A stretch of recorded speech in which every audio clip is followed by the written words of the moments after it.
ये आकाशवाणी रायपुर है। प्रादेशिक समाचार बुलेटिन के साथ मैं रत्ना साहू।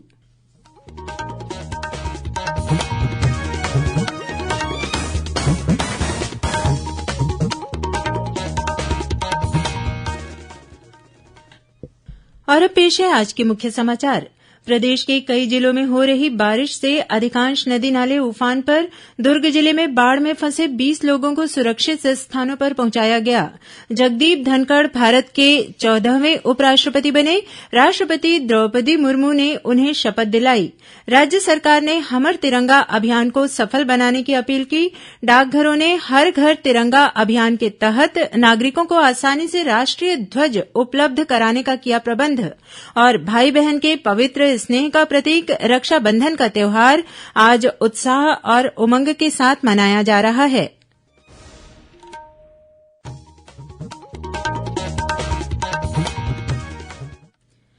अब समाचार विस्तार से। प्रदेश के कई जिलों में बीते 2-3 दिनों से हो रही बारिश से अधिकांश नदी नाले उफान पर हैं। दुर्ग जिले में लगातार बारिश के कारण शिवनाथ का जलस्तर काफी बढ़ गया है। इससे दुर्ग धमधा, दुर्ग गंडई, दुर्ग जालबांधा और दुर्ग बेरला मार्ग पर आवागमन प्रभावित हुआ है। वहीं कई क्षेत्रों में बाढ़ की स्थिति निर्मित हो गई है। एसडीआरएफ की टीम ने आज जिले में बाढ़ में फंसे 20 लोगों को सुरक्षित स्थानों पर पहुंचाया। इनमें भरदा कोनारी गांव से 3, डंडेसरा से 2, जंजगिरी से 7 और हरदी गांव से 8 लोगों को सुरक्षित निकाला गया। इसी तरह राजनांदगांव डोंगरगांव से लगे रुदगांव के एक ही परिवार के 6 सदस्य बीती रात बाढ़ में फंस गए थे, जिसकी सूचना के बाद डोंगरगांव पुलिस ने सभी सदस्यों को सुरक्षित निकाल लिया है। इधर बेमेतरा जिले में पिछले 24 घंटे से हो रही लगातार बारिश के कारण मोंगरा बैराज सहित अन्य बांधों के गेट खोल दिए गए हैं, जिससे शिवनाथ, खारून नदी और हाप, सुरही, करुआ नाला का जलस्तर तेजी से बढ़ रहा है। इसे देखते हुए जिला प्रशासन ने नदी के किनारे बसे गांव के लोगों को अलर्ट जारी कर दिया है। इसके अलावा प्रशासन ने लोगों से सुरक्षित स्थानों पर जाने की अपील की है। उधर जांजगीर चांपा जिले में महानदी का जलस्तर बढ़ने से शिवरी नारायण में शबरी सेतु से 1 फीट नीचे पानी बह रहा है। प्रशासन ने खतरे की आशंका को देखते हुए तटीय क्षेत्र में मुनादी करा दी है और लोगों को सतर्क रहने कहा है। इस बीच प्रदेश में कल 12 अगस्त को अधिकांश स्थानों पर हल्की से मध्यम वर्षा होने अथवा गरज चमक के साथ छींटे पड़ने की संभावना है। भारत के 14वें उपराष्ट्रपति के रूप में जगदीप धनखड़ ने आज शपथ ली। राष्ट्रपति द्रौपदी मुर्मू ने राष्ट्रपति भवन में उन्हें शपथ दिलाई। इस अवसर पर प्रधानमंत्री नरेन्द्र मोदी, पूर्व राष्ट्रपति रामनाथ कोविंद, लोकसभा अध्यक्ष ओम बिरला, रक्षा मंत्री राजनाथ सिंह और कई केंद्रीय मंत्री राष्ट्रपति भवन में उपस्थित थे। शपथ ग्रहण से पहले आज सुबह श्री धनखड़ ने राजघाट पर राष्ट्रपिता महात्मा गांधी को श्रद्धांजलि अर्पित की। उन्होंने गांधी स्मारक पर पुष्पमाला चढ़ाई और समाधि को नमन किया। आजादी के 75 साल पुराने होने पर देशभर में 13 से 15 अगस्त तक हर घर तिरंगा अभियान चलाया जाएगा।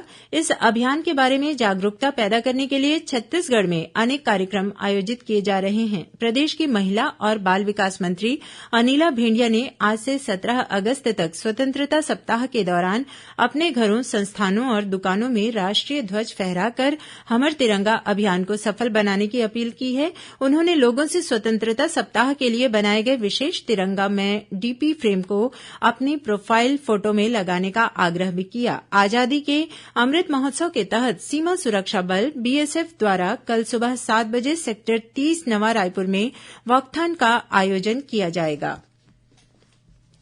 देशभर के डाकघरों ने हर घर तिरंगा अभियान के तहत नागरिकों को आसानी से राष्ट्रीय ध्वज उपलब्ध कराने का प्रबंध किया है। डाकघरों से 25 रुपये में तिरंगा लिया जा सकता है। संचार मंत्रालय ने बताया कि बड़ी संख्या में लोग ई डाकघर पोर्टल के माध्यम से ऑनलाइन तिरंगा मंगवा रहे हैं। डाक विभाग देशभर में किसी भी पते पर बिना किसी शुल्क के तिरंगा पहुंचा रहा है। मंत्रालय ने समय पर प्राप्ति सुनिश्चित करने के लिए नागरिकों से 12 अगस्त की मध्य रात्रि से पहले ऑनलाइन ऑर्डर देने का अनुरोध किया है। केंद्रीय मंत्रिमंडल ने प्रधानमंत्री शहरी आवास योजना के तहत सबके लिए आवास मिशन 31 दिसंबर 2024 तक जारी रखने की स्वीकृति दे दी है।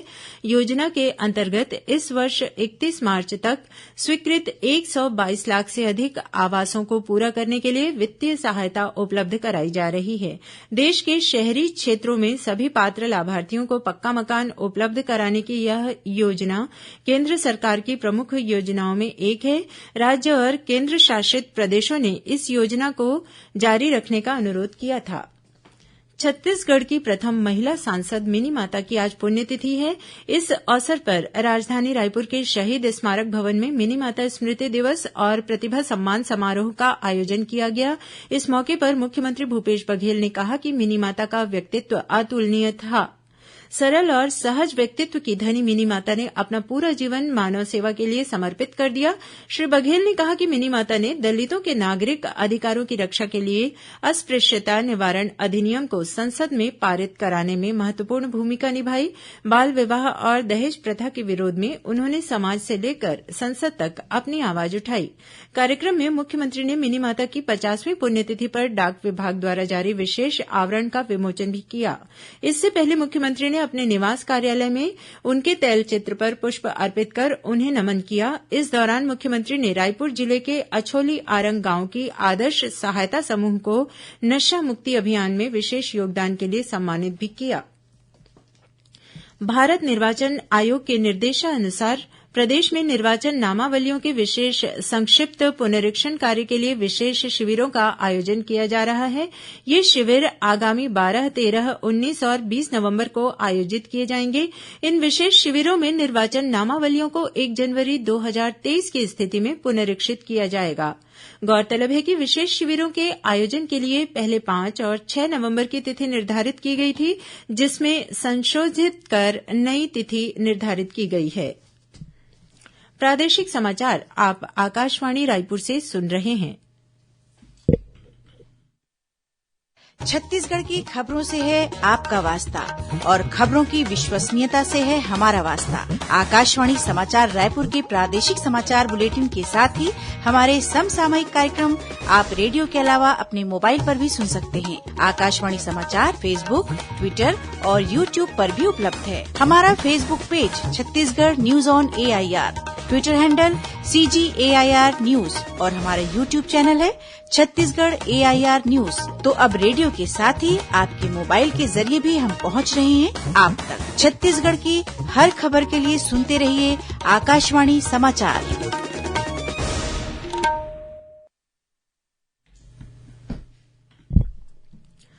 और अब आगे बढ़ते हैं बाकी के समाचारों की ओर। प्रदेश में बच्चों की शिक्षा को रुचिपूर्ण बनाने और उन्हें खेल खेल में ही विभिन्न विषयों की पढ़ाई कराने के लिए अंगना मां शिक्षा कार्यक्रम चलाया जा रहा है।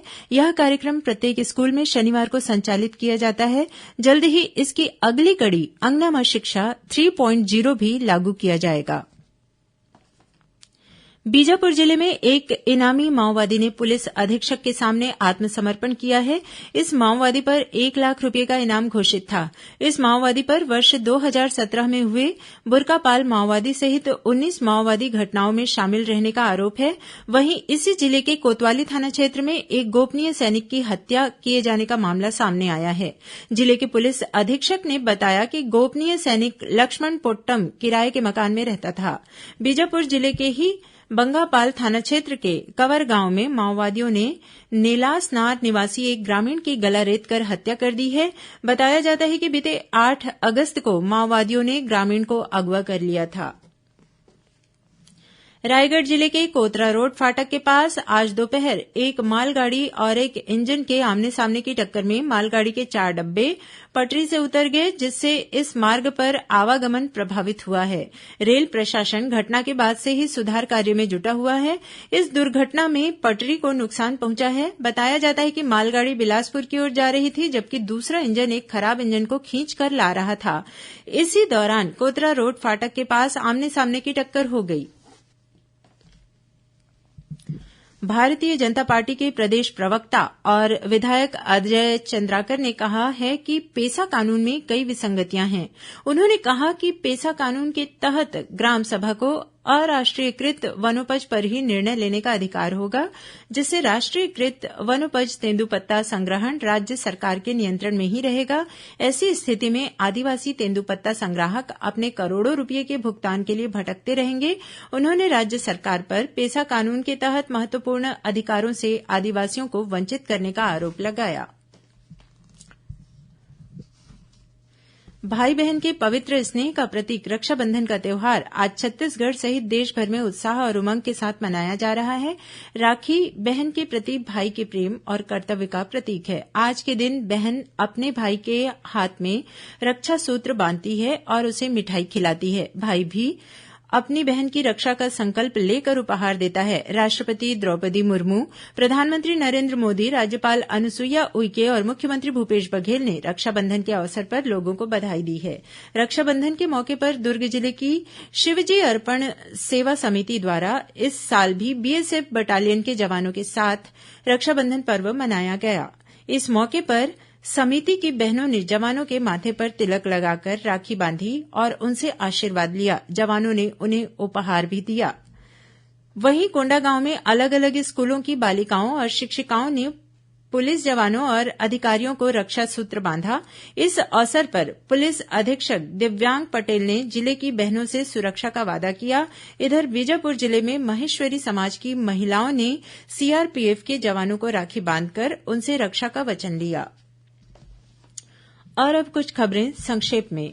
मुख्यमंत्री भूपेश बघेल कल झारखंड की राजधानी रांची में आयोजित जनजातीय महोत्सव के समापन कार्यक्रम में मुख्य अतिथि के रूप में शामिल हुए। छत्तीसगढ़ के मुंगेली जिले में कोरोना संक्रमण की रोकथाम और बचाव के लिए कल 1 दिवसीय टीकाकरण महाअभियान का आयोजन किया गया। इस दौरान करीब 6,500 लोगों को कोविड टीके लगाए गए।